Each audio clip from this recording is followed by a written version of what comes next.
The message this morning, it's a real familiar passage this morning, but I want to look at it a different way if I can, because it hit me. I was telling Rose to make sure that she listened really carefully this morning in church, because the sermon was about her. And so as I got to looking at my notes, though, there's 4 points, and 3 of them were for me, and 1 of them was for her. So then y'all can try to figure out which one it is. But a lot of times pastors get upset because half the congregation is gone. But what we fail to remember sometimes is half the congregation is here. And so we've got to focus on what's going on, what good is going on. Focus on the positive. You can find plenty of negative in life. You can find plenty of negative with your family, with your jobs, with your home, with your finances, with your health. There's always negative. Look for that positive. And I'm not by nature a positive kind of person. I look for the bad so that I can be prepared for it. But that's not the right way to do it. One thing I will throw in about church attendance. You remember when God told Elijah to go down by the brook Cherith and the ravens would take care of him? If he hadn't gone to the brook, he wouldn't have got fed. If you don't come to church, you don't get fed. You have to go where the food is to be able to get fed. And there's so many people that aren't here this morning, and I'm sure of churches around the land who have chosen to go hunt or chosen to do whatever else this morning instead of being in churches. And then they're going to face some problem that they're going to need, what was talked about in their church today. So anyway, turn to Luke. I think it's Luke chapter 10. Luke chapter 10. And I want to ask you this morning, what are you cumbered with? What are you cumbered with? What am I cumbered with? The definition of cumbered in the Bible is to be drawn away. So I want to ask you again, what are you drawn away with? And I've got 4 little points that I want to make this morning, and then we can all go home or go hunting or whatever it is we're going to do this afternoon. And some of you are cleaning deer this afternoon. And that'll be good. A couple of friends of mine got their opening season was yesterday, and they got their tags. My grandson got his one this morning, and so a lot of deer cleaning going on today. And so, that's a good thing, because deer taste good in the middle of January when you got no groceries. But in Luke chapter 10 this morning, what are you and I being drawn away with this morning? So in chapter 10, verse number 38, it says, "Now it came to pass, as they went, that he entered into a certain village, and a certain woman named Martha received him unto her house. And she had a sister called Mary, which also sat at Jesus' feet and heard his word. But Mary was cumbered about with much serving, and came to him and said, Lord, dost thou not care that my sister has left me to serve alone? Bid her therefore that she help me. And Jesus answered and said unto her, Martha, Martha, thou art careful and troubled about many things, but one thing is needful, and Mary hath chosen that good part, which shall not be taken away from her. My love language, as you know, is acts of service. I will work myself to death for you. To prove my love for my wife, my kids, my job, my church, my dogs, whatever it is. My love language is acts of service. And so this message this morning really hit me kind of hard. I get tickled at people when they say things, and I listen to everybody. I don't talk very much other than up here, and I listen a lot. I listen to what people say. I listen to the things that are being said, and I do that. But to go back to what we're talking about, Martha. Get the picture. Jesus was at another visiting. I mean, he was always visiting somebody. He was always a socialite. Gabby was talking about on Friday afternoon how her social anxiety and she wanted to stay home from the hayride and all this. There's nobody on the face of the planet who has more social anxiety than I do. I don't like people, but God has called me to do this, and so that's what I do as my love language to God. I do what He tells me to do. But this story here is Jesus stops by to visit Mary, Martha, and Lazarus, And Martha is just working her little fingers to the bone. She is getting in there, getting the biscuits done, getting the table set, vacuuming the floor, cleaning up the dog hair. She is just going at it. And she's getting all ticked off at Mary because Mary's just chilling out with Jesus. And she even gets to the point where she asks Jesus, why don't you tell her to get up and help me? And Jesus says, Mary's chosen what's more important. That's listening to God. And so the first part, the reason we get bent out of shape. Jesus said, what are you being drawn away with? What is it that's pulling you away from the main thing? I heard a young man preach. He's a missionary over in the Philippines right now. But I heard him preach his first sermon many years ago, and he said, keeping the main thing the main thing. And so the first point I want to make today, with why we get bent out of shape, why Martha got bent out of shape, why was she so upset? It was because of what others were not doing. What others weren't doing. Most of the time on your job, you get aggravated about what other people are not doing. You're doing and doing and doing and doing and doing and doing, and you get all bent out of shape because others aren't doing it. There was a few years ago, we had a work day around the church here, and only 2 people showed up, me and one other man. And we do it for God. I mean, we're working for God. We did the hayride for God. We do the meals for God. We do church services for God. We put the singings together for God. We put the bulletins together for God. Years ago, my sister was just griping up a storm about nobody helping in the nursery, nobody helping in the nursery. She had to do it all. I said, well, why are you doing it? She said, for God. I said, no, you're not. Because if you're always griping about it, you're not doing it for God. I get tickled at Waylon sometimes. He comes up here, and we shouldn't be mess makers. You should pick up your own crap, and you should take it with you, and you clean out your songbook rack, pick up the mud off your feet, and pick up your pieces of cup off the floor, and everything else. It's just when you make a mess, clean it up. But I was up here, and Waylon was talking about, man, I had to clean up that pew over there where those people sit. You know, they're just so messy at that pew. It's just, you know. Everybody's sitting there going, I know which pew that is.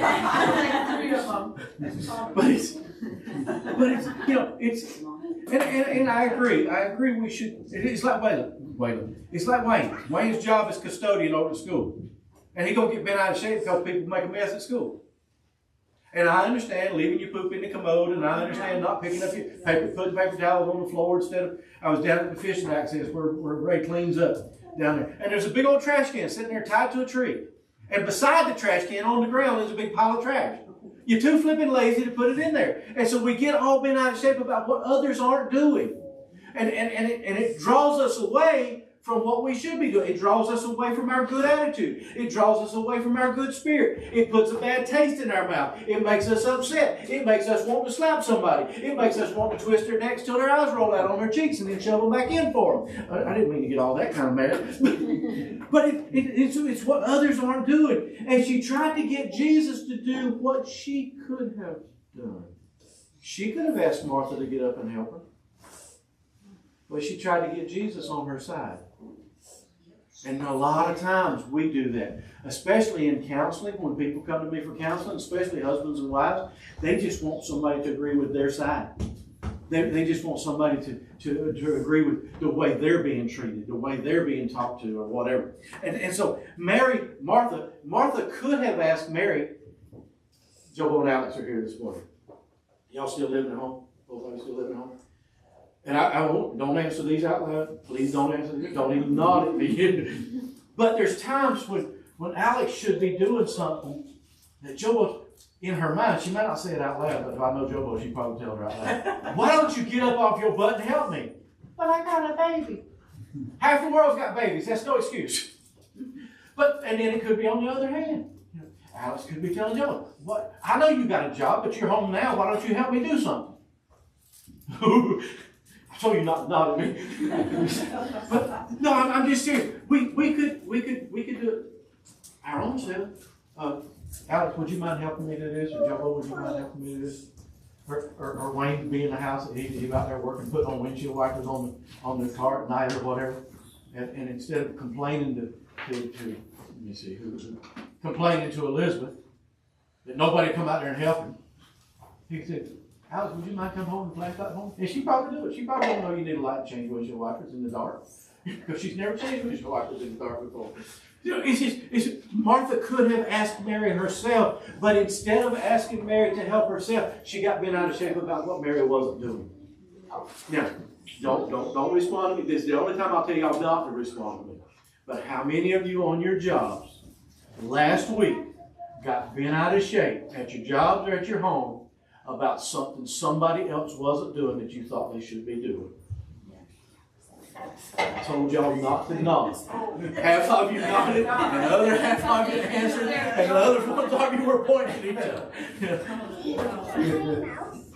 But you get, what are we being drawn away with? Because what happens, and the hard part about it, it's not that bad to get upset. It's not that bad to get somebody to ask you to do something. It's not that. But what happens is it drew her away from learning from Jesus. It drew her away from the main focus. It drew her away because instead of concentrating on what Mary was learning at the feet of Jesus, she was more concentrating on what Mary wasn't doing to help her out. And so she was being drawn away from what Jesus said was the more important thing. Jesus didn't care whether the biscuits were done or not. Jesus didn't care whether the table was set or not. I get so irritated at Rose. This is what I'm going to jump on her about. But we'll have a family lunch or whatever, and she's sitting there, she's been in church all day, her blood sugar's running low, she needs to go home and eat, she needs to get food in her system, but she'll go home and she'll set everybody's plate, and she'll wait on everybody, and she'll get all this stuff out of the refrigerator, and I get irritated with it sometimes. Some people think I'm being over when I tell her, you sit down, shut up, and eat your dinner. Because I'm going to have to suffer for it all afternoon when your blood sugar runs low, and then you're going to be worthless the rest of the day. So sit down, shut up, and eat. They're grown people. They can get their own flipping plate. You don't need 47 different salad dressings to go on one salad. They're in the refrigerator. If they want one, they pick out the one they want. You don't have to put all the condiments out in the whole neighborhood out on the countertop. Just go over there and sit down and eat. The rest of them aren't diabetics. The rest of them sugar levels aren't going crazy. The rest of them ain't got to live with me and be grumpy all afternoon because you let your sugar go low. Getting bent out of shape about what other people aren't doing. We get that way in church sometimes. Well, why am I the one that has to do all the bulletins? Why can't somebody else do the bulletin 1 week? Why am I the one that has to keep the nursery all the time? Why am I the one that has to preach all the time? Why can't somebody else teach Sunday school once in a while? Why can't somebody else unlock the door, turn the heat on, and set the camera up once in a while? Why can't somebody else fight with the sound system for hours and hours at a time? We get bent out of shape about what others aren't doing. And not only did she get bent out of shape about what others weren't doing, but she got bent out of shape about her own attitude. Her own attitude. Jesus said Mary has chosen. Martha chose to clean up. Martha chose to put out all the plates on the table. Martha chose to vacuum the floor till the carpet was run ragged. Martha chose to sweep out the yard. Martha chose all those things. That was Martha's choice. Mary chose what she wanted to do. Mary chose to sit down at the feet of Jesus and learn. Martha's attitude was what got her in trouble. And how many times have we said, well, if I don't do it, nobody else will. So what? I get on Gabby all the time over the table. Well, if I don't do it, it won't get done. Okay. Weather comes in. He was in here this morning, 8:30. Back him in the floor. Well, if I don't do it, he didn't say this. I'm just saying. If I don't do it, nobody else will. So, how many of you would stop coming to this church because there was a piece of mud on the floor? How many of you would come to this church if there wasn't blue in the commode when you got here this morning? I really like that blue in the commode. That's a perfect color. You see, we choose. We choose what's important. Rose runs around the house and she's got to get all the dishes out. She's got to dump the stuff out of the pot into 3 other bowls. Set the pot on the table. You know, it's her choice. I don't care. I'll stand at the sink and eat out of a bowl. It don't matter to me. I can use the same spoon all day long. I can use the same spoon all week. I got water in my sink. It don't bother me at all. Rose gets home and within an hour after she gets home, there's 4 forks and 3 plates done. I mean, I don't know, if it gets air on it, she thinks she's got to have a new one. No, there's a fly doing its business. But it's my choice. If you're going to get bent out of shape about what you're doing and nobody helping you, you chose to do that. Martha chose to do all of that extra stuff. She could have chosen to pull up a chair beside Mary, but it was her choice.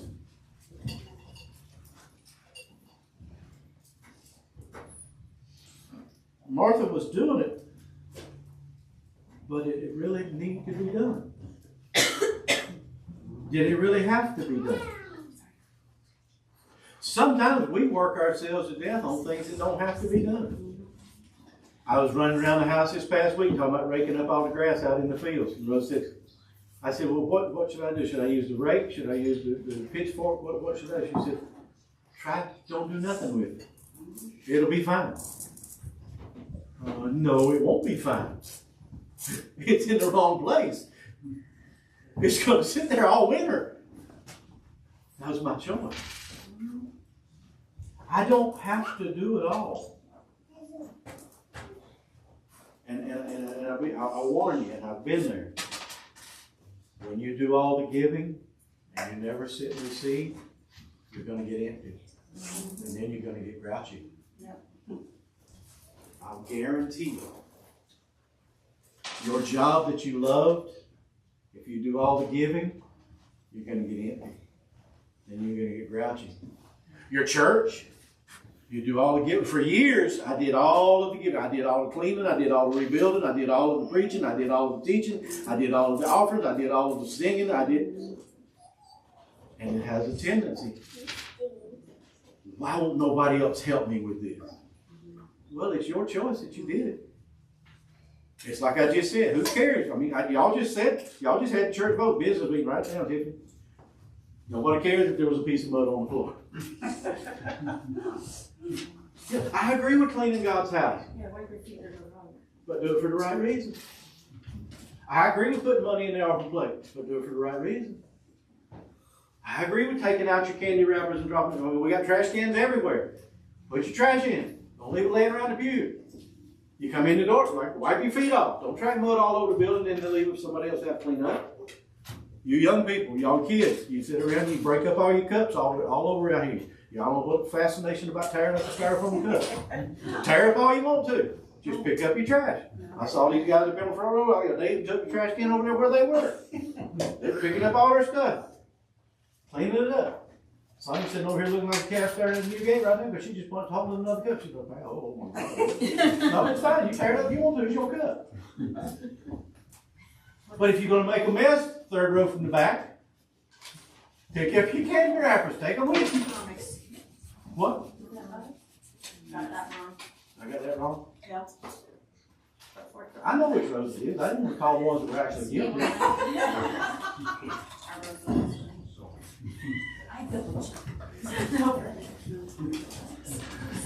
First one, you get bent out of shape about what others aren't doing. Second one, you get bent out of shape with your own attitude about what you chose to do. What I chose to do. And then the third one is her own service.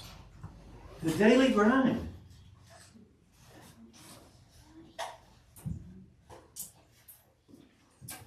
If she wasn't exhausted from the serving, she would have never gone complaining to Jesus.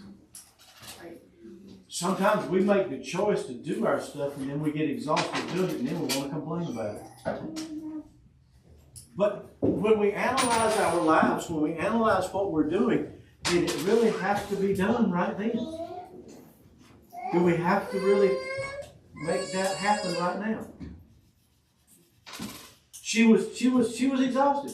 She was serving and serving and serving and serving and serving and getting all the plates ready and getting all the biscuits ready and timing everything and making sure it was all right there on the table and making sure nobody had to lift a finger to get a fork or a napkin or a spoon or anything. They didn't have to go to the kitchen to find anything else to drink. They didn't have to do anything else. I mean, because it was all laid out there for them. You're in a flipping coma from initial reaction, but everybody else is taken care of. And she was exhausted.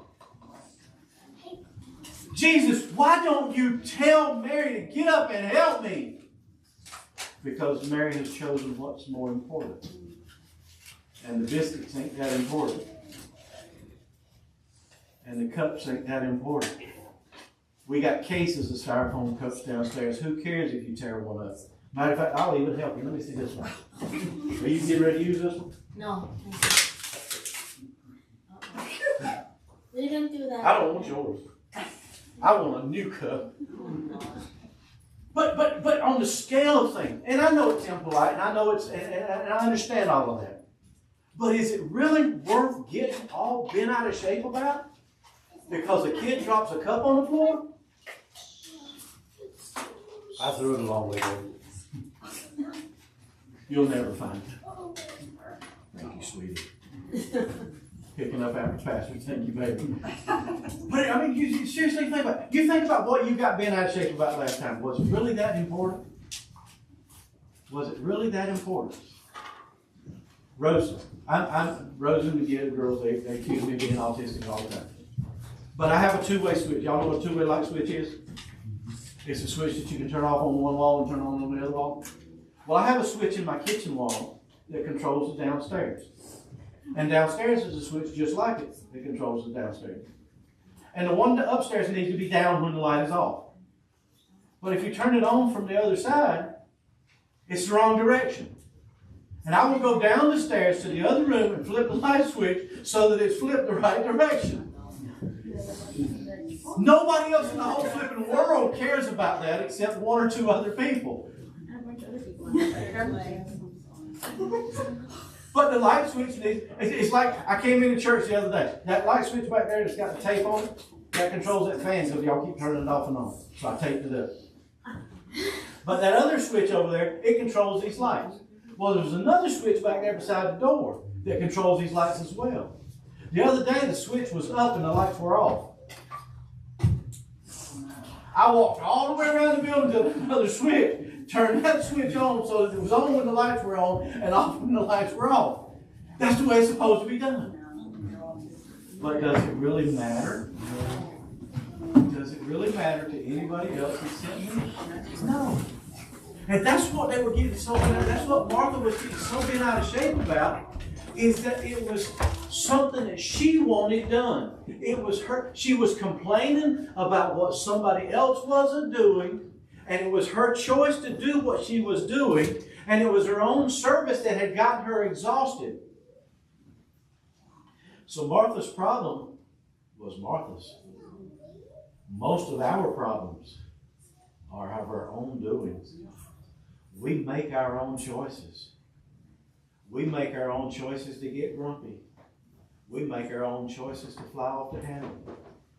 Well, I can't help it. They just make me. No, they didn't make you do anything. You did it on your own.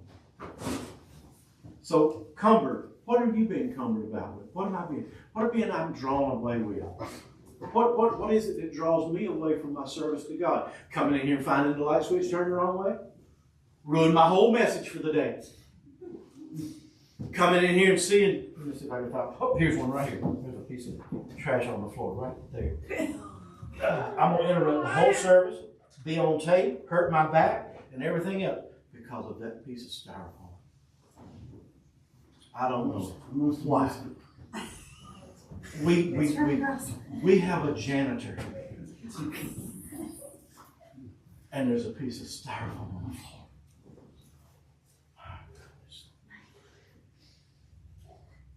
Like a booger, it wouldn't even come off. But you know what we do? Martha, Martha, you're cumbered about it. You're being drawn away with getting the biscuits on the table. You're being drawn away with getting the plates all in order. You know, your two forks on one side, your knife and spoon on the other, and your napkin under your glass, and all this other bull mess. We're getting, everything has to be just so because people are coming over. I don't give a rip if they're coming over or not. If they're coming over to see how I decorate a table, go to McDonald's. Get your own.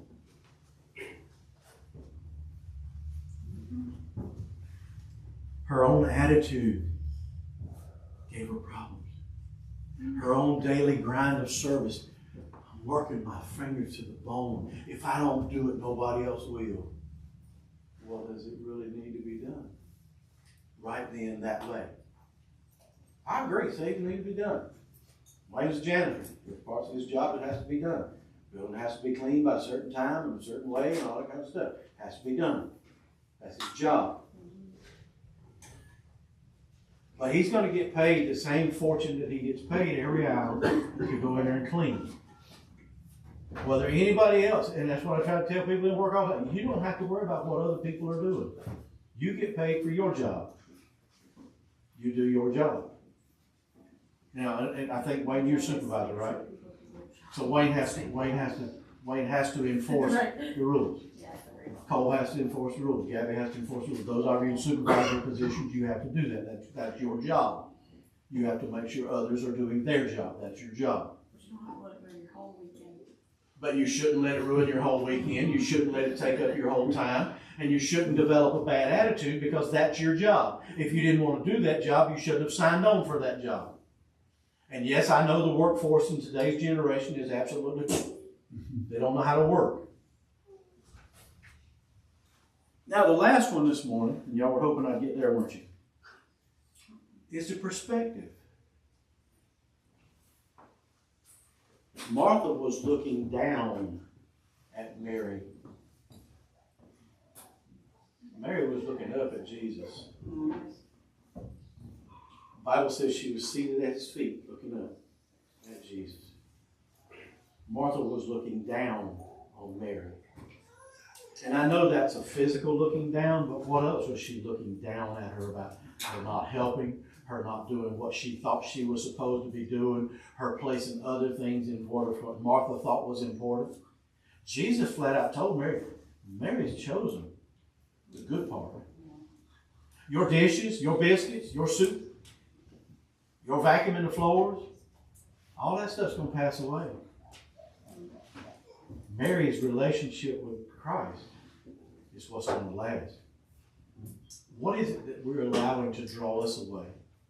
Is that our own personal desires? Is it our own sin that we're refusing to give up? Is it our own lifestyle that we don't want to change? Is it what is it that we're being drawn away with? Martha's was being drawn away with service, what she thought was important. We're being drawn away with other things today. We're drawn away with the world's enticements. A lot of people are drawn away with hunting season today.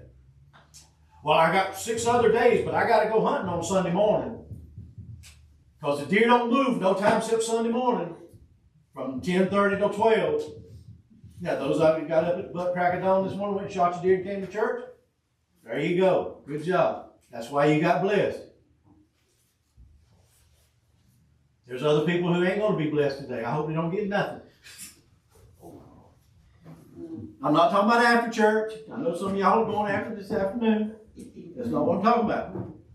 Because you have chosen the good part that's going to last. That deer's going to run out. You're going to eat all of it and it's going to be gone. That relationship with Christ is what's going to last. Because Christ can feed you a lot better than a deer can. But her perspective. You see, if we get to Jesus' feet, it'll change our perspective. Jesus said, Mary's chosen that good part. Now, I will be the first to admit that about 3.5 points of this sermon was just for me. Because I do get bent out of shape about what other people aren't doing. I do get bent out of shape about my own choices to do stuff and nobody helping me. I do get bent out of shape about my own attitude. If I don't do it, nobody else will. And I do get my perspective out of whack sometimes. And I start looking at stuff for the wrong reason. So y'all can go home this afternoon and y'all can say, I sat for an hour and listened to the preacher fuss at himself. I thank God that message wasn't for me. I'm just glad I got a chance to go to church today and leave my offering there. But if there's a possibility that maybe somewhere in any of that you fit, maybe you're being drawn away by what others aren't doing. There's churches around the world who get all bent out of shape about what other people in the church aren't doing. Well, I give 45% of my income. Somebody else don't give a dollar. So What's that to you? Well, I came in here this morning and turned on all the lights and all the heat. Well, if anybody else came in and they got cold, they know where the thermostat's at. It must have been important to you. Unless that's your job, you do your job. And then she got a bad attitude. And that's probably the worst one, is getting a bad attitude because other people aren't good. Because that one will eat at you. And that one you'll stew about all weekend. You'll go home at night after you get off work. And you'll get angry about it. And you'll take it out on your family. You'll bring your bad attitude home. And then her daily service. Some of us just need to learn to rest. Some of y'all got that down pat. Some of y'all borderline lazy. But sometimes we just need to chill out for a minute. Sometimes we just need to go on the hayride, whether we want to or not. Sometimes we just need to sit on the porch and watch the birds sing.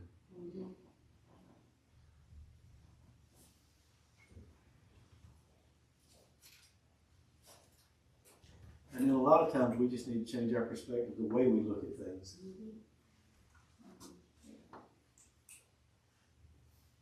Why are we really looking down on that other person, or that other group, or that other church?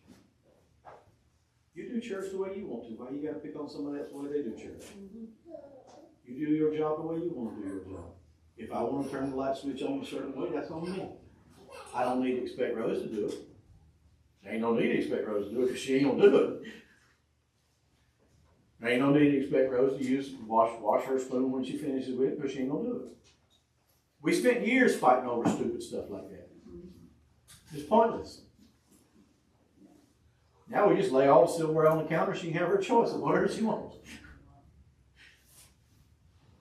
But you think about the last fight you had with your family member. Was it really that important? It was. Okay, got one saying yeah, it was.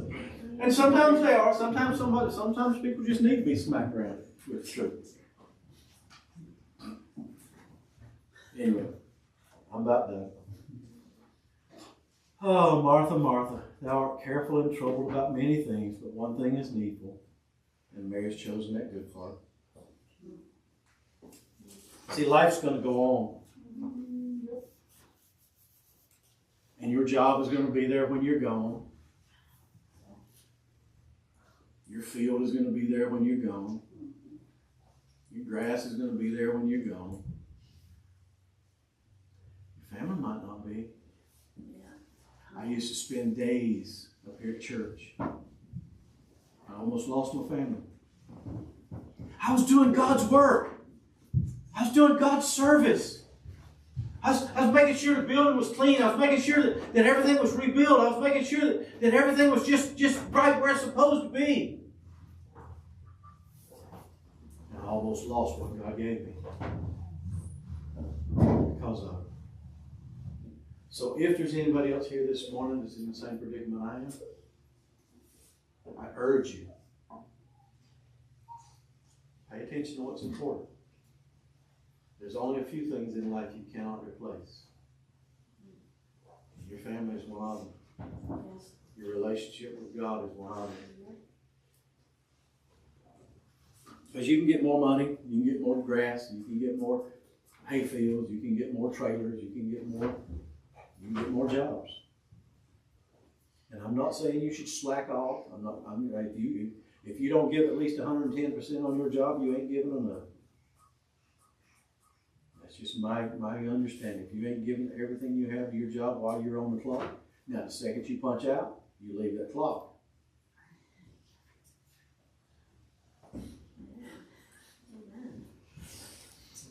Sure. Do that. Let's go back. Let's go back over part 3. It was her choice. She chose to serve. I don't care if you are on salary, they can only expect so much out of you. The only reason, and I'm not even sure it's a good reason, but the only reason I carry this stupid thing around like I do is because I'm a pastor. The only reason I get them 9,000 phone calls a day with folks trying to sell Medicare supplements is because I'm a pastor. Now, for generations, pastors didn't have to have one of these things.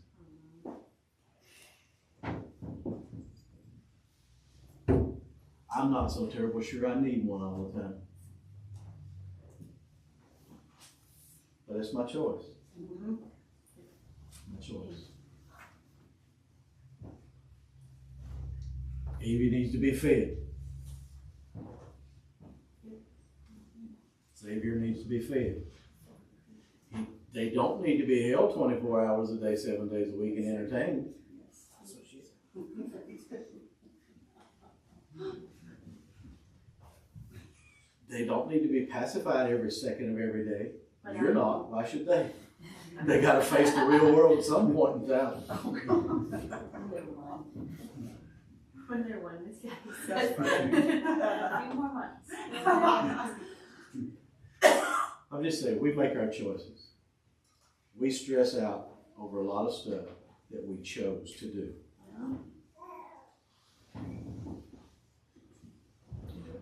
Anybody get anything out of this besides me? Yes. Do what? You, Martha. Don't be a Martha. You know, you can be a Martha for. No, but you're right. But we need to have time increments to be a Martha. Yeah. There's a time to serve. There's a time to clean. There's a time to do that stuff. But don't let it take over your life. That's right. And that's what we do. Especially those of us whose love language is acts of service, because we feel like that's the only way we're going to get love, is if we're doing things for people. We're the only one being like. Or the only one that's being loved. You know, it's just, anyway, I just felt like I was supposed to share this morning. If you didn't need it, you wasted 32 minutes. If you did need it, maybe it'll help you through next week. Heavenly Father, we thank you so much for your word. God, we thank you for the examples and the realism that you give us. God, as we leave this place today, help us to bear in mind what you've tried to teach us. In Jesus' name I pray, amen.